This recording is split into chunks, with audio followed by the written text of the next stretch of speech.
Hello, I'm Debs and this is Debs Made This. Welcome. So today I've got something a bit different. I've got what I learned from my 10-day capsule challenge for you today.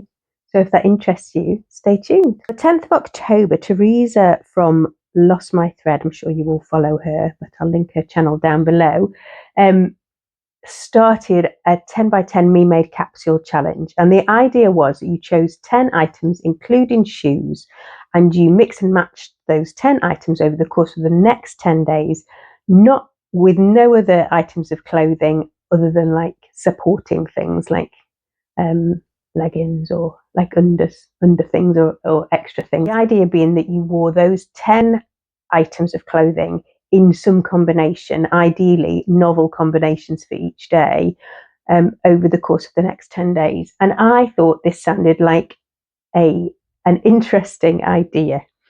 I wasn't entirely sure that I was going to be able to do it, but I thought it was worth a go. And I came up with a couple of lists of 10 items and kind of played around with those a little bit. Yeah. So what I've recorded today is what was in my capsule, what I wore each day, and the kind of things that I was doing when I was wearing those items, and what I learned.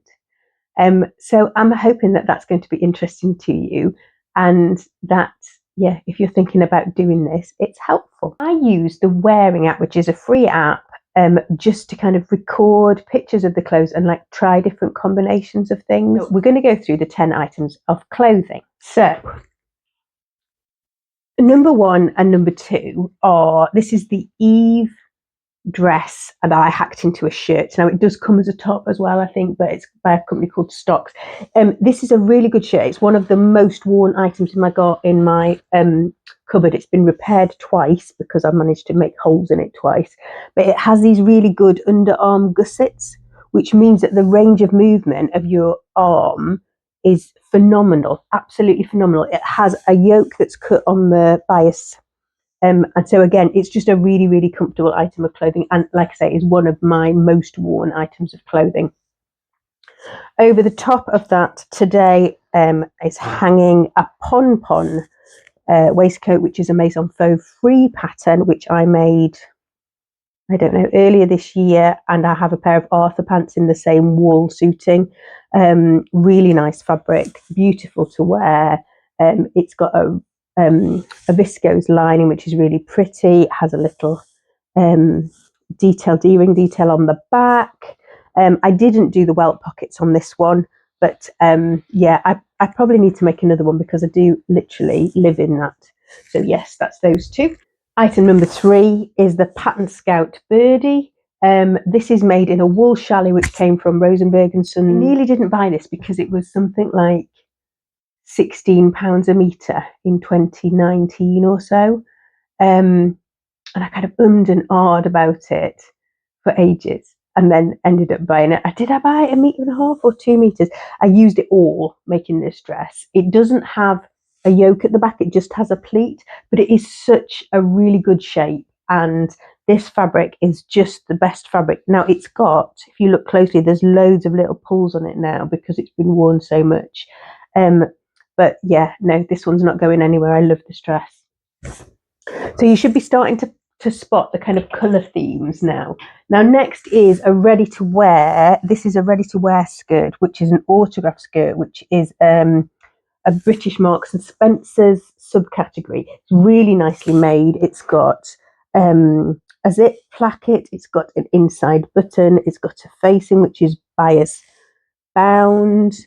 And it's gored. It's got 1, 2, 3, 4. So it's got six gores, and then this really deep hem at the bottom, and it just sits really beautifully. I think it's a viscose poly. I did look wool blend, so it feels really wool, but actually it isn't. It's kind of cheating, and it's got these flat fell seams and welt pockets, which means it just sits beautifully. I think I paid £4 for that, so patently I couldn't even buy the pattern for that, could I? So yeah. But I hadn't actually worn that. I bought it last winter, I think, in a charity shop and kind of just sat it in the cupboard, but it hadn't really been worn. So that was why that one was included. The next two are a ready-to-wear long-sleeved, I think originally from Sainsbury's and at least 12 years old because I had it on when I was pregnant with my son and he's 14. And my slightly battered Marlo cardigan.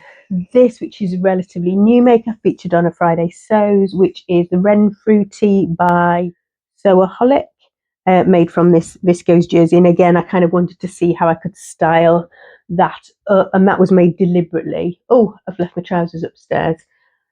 I'll put a picture in here. The red trousers that I have in this capsule are called the Belleville jeans by Itch to Stitch pattern, and they're a barrel leg jeans, and they're one of my favourite makes as well. I made an error and I only chose 9 pieces because I hadn't quite decided what the 10th would be. Oh, sorry, number 9. Number 9 is my Lanks boots because you have to include your footwear, and I nearly put a second pair of footwear in because I thought I wouldn't manage with one pair of shoes for 10 days. But in the end, I decided that would be fine. So yeah, they were my single pair of shoes for the whole. Prepped all these outfits. I'm going to go through what I wore each day. I think I did twirls for most days, and if not, I did pictures. So I'll just kind of romp through those a little bit. So the first day, so day 1, I had my Bellevilles, the Marlo cardigan, and the Sewaholic stripy tee. And this was fine. It was comfy. It was easy to wear. I did dog walking and all my normal stuff. And it was warm, so it was fine. Day 2 was a ready-to-wear white tee. The Marlo and the skirt made its first appearance. Now, what I was noticing by the end of the day, I didn't like how I felt in the Marlo cardigan. Now, admittedly, it is probably 3 or 4 years old. It was made from a viscose ponte, so it's not very polyester. It was a Mind the Maker one, I think. And it's lost its colour a little bit, which I quite like, but just that combination of slightly muted colour and that drop shoulder just made it all feel a little bit untidy. So I was kind of going off that by day 2 and wondering what I'd done. Day 3, this felt better. This was the Eve shirt, the Pompon waistcoat and my Bellevilles, and I added a ready-to-wear wool jacket, which is just an oversized wool, navy pure wool blazer, which I've worn on repeat for as soon as it's got cold. I really like this. I try and make my own. If anybody remembers, I made the heather blazer in a stripe, a blue and burgundy and ivory stripe, but I didn't like the shape of it on me at all. So on day 4, the Byrdie made its appearance, worn as dress, buttoned up with the tie, I think, and then just Avery leggings underneath and boots. And I really enjoyed wearing that. I felt like, yeah, that there was a bit more interest in things, a bit of pattern. On day 5, I had the blue and white tee with the blue skirt, and this felt quite flat, and then I added that slightly insane green scarf. I think that was the first thing I ever knitted when I first started knitting quite a long time ago. I've started again recently, but yeah, that was a very old make, but it just showed me that kind of fizz of colour was really neat. And what I was finding that, so I walked the dog and I didn't include my dog walking clothes in this because otherwise I wouldn't have anything other than dog walking clothes. But what I was doing when I walked the dog, I would put on this, which is, it's not the right colour for me. It's too blue, this pink, but it's like that fizz of really kind of pink. And actually, I felt so much better putting that on and having a bit of colour in my day, because that's what I was missing when everything was a bit more muted. On day 6, I wore the dress again, but I wore it layered up with the waistcoat, and I added the tie as a headband. So you can see I'm starting to be a bit more relaxed about it and starting to play with things a little bit. And I think this is the key. I think having fun with your capsule is about like messing about with what you've got. If you follow Stasia Savasek, who does, she's all about inside out congruency. I've spoken about her before, but she really encourages you to play with the clothes and the accessories that you have and see kind of how you can make an outfit feel different. And this was a bit tongue-in-cheek, but actually I quite liked how it felt. I felt quite kind of elegant and kind of 1970s art teacher kind of vibe going on. I noticed that I have very few accessories now. I kind of really pared back one year and got rid of loads of things that I kind of wasn't wearing and didn't really feel like they appealed to me. But it means I haven't got very much kind of to play with. I've got like 3 handbags or something total, one of which is the one that I wear all the time. So I'm kind of, yeah, I maybe need to look at that a little bit more about putting those things in. Next day, which was day 7, I think, I had the red stripy tee, the skirt and the waistcoat. And I like this again better. As soon as I put the waistcoat on, it all felt a bit more put together. On the next day, I wore the dress, but wore underneath the skirt as a shirt. Now, this came from Sarah, what's her surname? Sewing Therapy Sarah, who's made the hanbok skirt, and she quite often layers that skirt over the top of her dresses.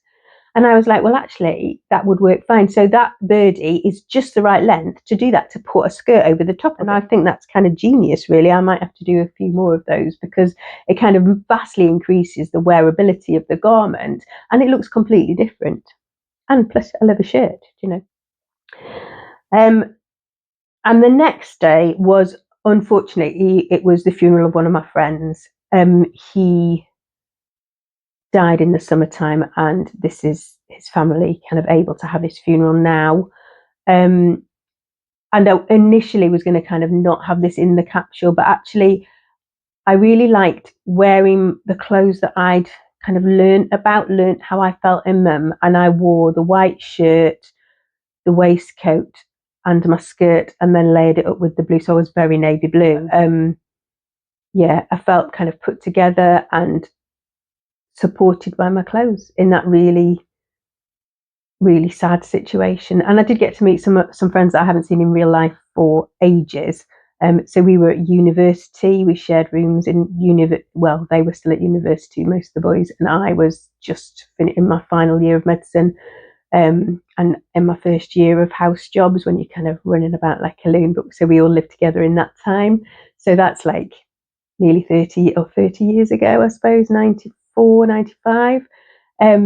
Yeah, so 30 years ago. So he wasn't even 50, the chap that died, which was quite sad, really. I think when things are really hard, it's really important to be able to be who you are and to feel your feelings. And actually, my clothes, I think, support me in feeling who I am.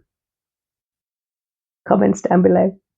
The final day, so I finally realised again that I'd only got 9 items, so I was allowed another one. So the final day was the first Harrogate social that I'd been to. They'd had one before that I hadn't been to. And so I was like, right, okay, Deb, your wardrobe is your oyster. You can choose anything to add into this little capsule to make you feel like yourself. Which is the item of clothing that you want to wear the most? And I kind of went round in circles. I could not decide. And then I was like, you know, this is a no-brainer, really. It is. And they came out, you're going to guess, aren't you? My beloved Oxbow jeans, made from piece thrifted denim from the Cone Exchange. I think the fabric cost £6 for 2 meters of this lovely kind of mid-blue denim, which is just so nice. And the Oxbows are genuinely have overtaken the Landers as my favourite trouser pattern, probably just because I've got 2 pairs that fit me that are Oxbows, and my Landers are a little bit on the snug side. But yeah, I love this pattern, and I wore this, the white shirt and the waistcoat, and I felt just like me, which is, you know, I think, yeah, if sewing is your superpower and you can make what you like, then making clothes that make you feel just like you is perfect. Now, there were some questions that I was going to answer. So if I was going to do it again, what would I leave out or add anything? So if I was going to do it again, I would actually choose 10 items instead of trying to do it with 9. I think I might have something more patterned, although I had 2 stripes and a floral were my patterns. And actually, all of this worked really well together. So from a capsule perspective, I think I did really well. Everything went together. Everything was mix and matchable. I had like another 10 outfits combinations that I could have worked on this. So like as an exercise, it worked really well. It was just that aesthetically, I kind of wanted more. I wanted pops of colour. And if I'd have had accessories available, I probably could have done it with that. Oh, let me show you one accessory. This is the accessory that I did have, and I did wear it, but I chickened out of wearing it out and about. But I do love a hat. I love a hat. Do you like a hat? Let me know. So would I do it again? I probably would. And I had like another kind of bolder mix of things that were a bit more out of my comfort zone, because these were all kind of safe pieces that I knew that I would be able to style. So I think I might do it again, but I'm going to leave it a little while. So I have worn, apart from the Oxbows, I haven't worn any of these since I finished the capsule, because I think that's another thing, is that you kind of have to be ready for that happening. I do think it's a bit like a fast. It's like being on a diet or restricted in any way. And then when you are set free, it kind of feels like both. So working from a limited wardrobe can feel quite freeing. It takes away a load of concentration. It's a bit like having a uniform, isn't it? Because you don't have to think so much. You don't have to go through the however many items in your wardrobe to think about what to wear. So it's quite a relaxing thing, but you lose that creativity in like being able to pick from a more random selection of items, I suppose.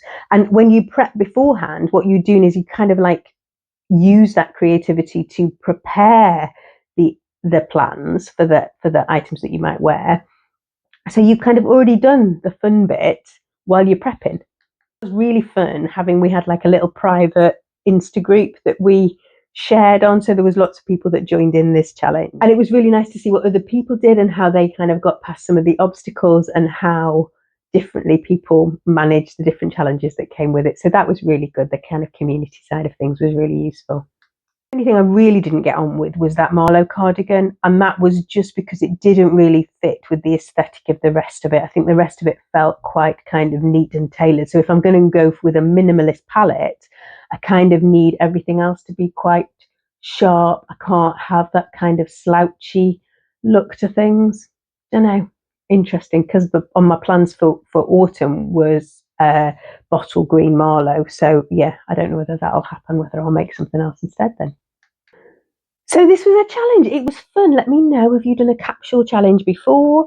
I often sew in like little kind of capsules. So I'll sew things that go together in a group of 2 or 3 so that I don't end up with those orphan pieces. But I'd never done this like kind of regimented, rule-driven things. And obviously we were deciding the rules, so it was fine. You could like be kind of quite free with things if you wanted to.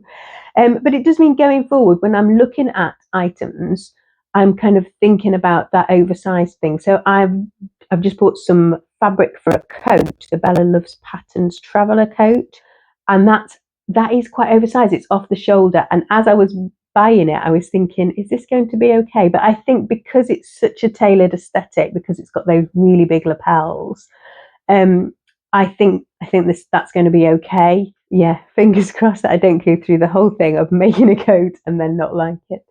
But we'll see. I'm sure I'll be able to share with you along the journey. I hope that's been good. I hope you've enjoyed seeing that little outfit put together thing and enjoying my thoughts about the capsule. And yeah, let me know if you've done a capsule or things that you think are missing or that I could add. I know I'm like the most minimalist accessory person on the planet in this capsule. I'm not quite normally as bad. I think it was maybe the style that added to it.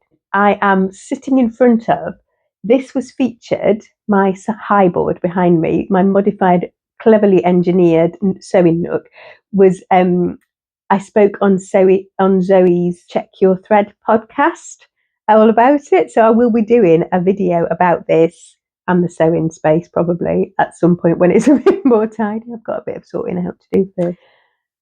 So I think that's it for today. Let me know what you thought about this and whether this is a style of things that appeals to you.